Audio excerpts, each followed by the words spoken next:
Protests, demonstrations, marches, clashes.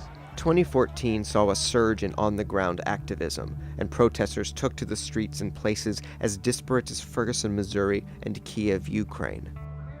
In February, Ukrainians railed against the government's decision to reject closer ties with the European Union. Clashes with protesters and police led to full revolution and the ouster of the sitting president. In the wake of the crisis, Russia annexed the Ukrainian region of Crimea, and fighting between the Ukrainian military and Russian-backed rebels erupted in eastern Ukraine.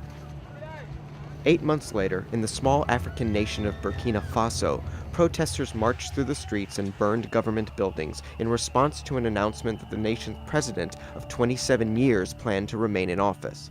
But the massive protest eventually led to his resignation on October 31st. In the United States, the August killing of unarmed 18-year-old black man Michael Brown by a white police officer in Ferguson, Missouri, led to a prolonged period of protests that highlighted the tensions between police and African American communities, as well as an examination of local police tactics. Demonstrations reignited and spread nationally in early December, bolstered by the death of an unarmed black man, Eric Garner, during an interaction with police in New York City. In both the Brown and Garner cases, grand juries decided not to take the accused officers to trial, sending protesters into the streets from New York to Berkeley, California.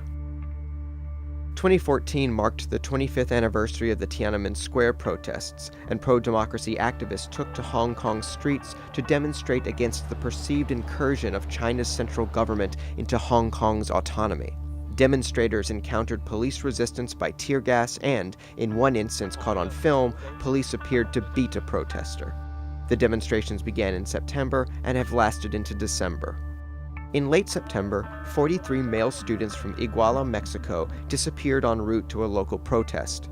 It is believed that they were taken by police, handed over to a local drug cartel, murdered, and their bodies were burned. The convergence of murder and alleged corruption led to national protests against the government's handling of the incident. Protests were both peaceful and violent, and driven by anger over drug-related violence in Mexico that has claimed an estimated 100,000 lives since 2006.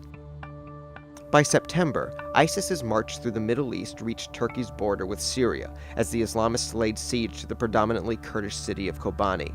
As the Turkish government weighed its response to Islamists at its door, Turkish Kurds took to the streets to demand intervention by the military.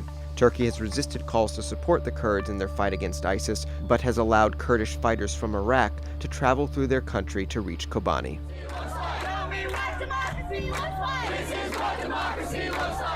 With many flashpoints in Ukraine, the Middle East, and even here in America still raging, 2015 may be another year of mass demonstrations in the streets.